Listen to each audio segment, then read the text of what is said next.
আসসালামু আলাইকুম প্রিয় দর্শক, আশা করছি সকলেই ভালো আছেন। প্রিয় দর্শক, আবারও আপডেট ও গুরুত্বপূর্ণ একটি নিউজ হাতে এসেছে দর্শক, যমুনা টিভি থেকে সংগ্রহ করা, আপনাদের সাথে শেয়ার করব। আর টিভি নিউজ চ্যানেলের পক্ষ থেকে আমি রুবেল হোসেন আপনাদেরকে জানাই স্বাগতম। দর্শক, এবারের মতো আপনার আখাউড়া পৌর মেয়রের এক আওয়ামী লীগের নেতাকে ধাওয়া করেছে দুর্বৃত্তরা। দর্শক, প্রথমে ধাওয়া করেছিল বাসা বাড়িতে, তাকে ঘর ভেঙে, দরজা জানালা ভেঙে তাকে বের করে দেওয়া হয়। গত কয়েকদিন ধরে তিনি লুকিয়েছিলেন। তারা বিভিন্ন গোয়েন্দা সূত্রে জানতে পারে যে এখন তিনি বাসায় এসেছেন। তারপরে দুর্বৃত্তরা তাকে হামলা করে। এক পর্যায়ে জানালা ভেঙে তিনি বাইরে বেরিয়ে আসে এবং পুকুরে ঝাঁপ দেয়। দর্শক, সেখানেও মেলে না তার রক্ষা। এক পর্যায়ে তাকে গণধোলাই দেওয়া হয় এবং অনেক মারধর করা হয়।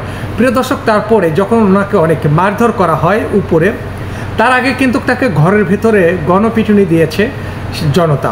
তা দর্শক, অনেক মার খাওয়ার পরও তিনি জোরহাত মিনতি করে অনেক ক্ষমা চেয়েছেন তাদের কাছে, তারপরেও তাকে ক্ষমা করে দেননি।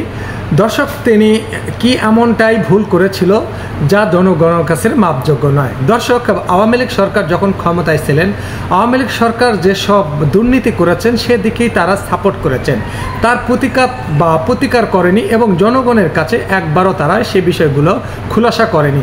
তারা তখন জনগণের সাথে বেইমানি করেছে, যার কারণে এখন প্রধানমন্ত্রী শেখ হাসিনা যখন ছিলেন বাংলাদেশে, যখন তিনি পালিয়ে গেলেন বিদেশে, সব নেতাকর্মীদেরকে রেখে পাড়ি দিলেন বিদেশের মাটিতে। দর্শক, এখন নেতাকর্মীর কি হবে? এখন নেতাকর্মীর পাশে কিন্তু শেখ হাসিনা আর নেই। তিনি হেলিকপ্টার চড়ে আকাশপথে উড়াল দিল ভারতে। আর এখন কি হবে তার নেতাকর্মীর? বর্তমানে নেতাকর্মীর এমন করুণ অবস্থায় কেঁদে ফেলেছে অনেকেই, যে এই আওয়ামী লীগের নেতাকর্মী অনেকে এখনও লুকিয়ে আছে, কেউ বা বিদেশে পাড়ি দিয়েছে, কেউ বা মাটি গর্ত খুঁড়ে এখনও লুকিয়ে রয়েছে। কখন জানি গর্ত থেকে বের হলে বিড়ালের মতো সবল দিয়ে ধরবে এই জনগণ। দর্শক, কেউ বা পড়ছে দুর্বৃত্তর হাতে, কেউ বা মারছে আওয়ামী লীগ নিজেদেরকেই। কারণ আওয়ামী লীগ নিজেদের মধ্যেই সংঘর্ষ বেড়ে গিয়েছে, অনেক জায়গায় দেখা গিয়েছে। কারণ অনেক আওয়ামী লীগ ভালো ছিল এবং অনেক আওয়ামী লীগ বিপক্ষে ছিল, তাই তখন এই বিষয়গুলো প্রোটেক্ট করতে পারেনি। এখন সময় এসেছে তাদের হাতে, তাই তারা এখন যারা ভালো আওয়ামী লীগ ছিল সেগুলো জনতার মধ্যে একযোগে হয়ে এখন পাল্টা ধাওয়া করছে আওয়ামী লীগের সেই দুর্বৃত্তকারী বা সেই কুলঙ্গার নেতাকর্মীদের। দর্শক, অবশেষে পুকুরের ভিতরে যখন ঝাঁপ দেয় সেখানেও রেহাই মেলেনি তার। জনগণ সেই পুকুরে ঝাঁপিয়ে পড়ে এবং ইট পাটকেল ছুটতে থাকে অনেকক্ষণ সময় ধরে। পুকুরের মাঝখান থেকে তাকে সেখানেও এলোপাতারি পিটুনি দেওয়া হয়। এক পর্যায়ে পানিতে পিটুনি দেওয়ার পরে সে পারে উঠে আসলেও সেখানেও তার রক্ষা মেলেনি। এক পর্যায়ে তার 12টা বাজিয়ে দিয়েছে। দর্শক, সেই অবস্থায় মেডিকেলে নেওয়া হয়েছে, এখন তিনি চিকিৎসাধীন অবস্থায় রয়েছে। এখন তিনি বেঁচে আছেন না ওপারে চলে গেছেন সেটা এখন পর্যন্ত জানা যায়নি।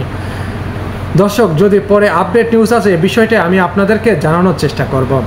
যদি মারাও যায় তাহলে আপনারা তার জন্য দোয়া করবেন এবং আলহামদুলিল্লাহ না বলে ইন্নানিল্লাহ বলবেন। কারণ এ পর্যন্ত যত পুলিশ মারা গিয়েছে এবং আওয়ামী লীগ নেতাকর্মী মরলে আপনারা আলহামদু বলেছেন। মানুষ মারা গেলে ইন্নানিল্লাহ বলতে হয়, এটা যাতে আপনাদের আর ভুল না হয়। তা দর্শক, আর এখানে অন্যান্য দলকেও বলছি, যেহেতু একটা দল এত বড় ভুল করেছে বাংলার জমিনে, তাদের কিন্তু বিচার হয়েছে, তাহলে আদালত আর আইনের কোনো প্রয়োজন নেই। এটা ভুলে যেন না, এটা মনে করিয়েন না।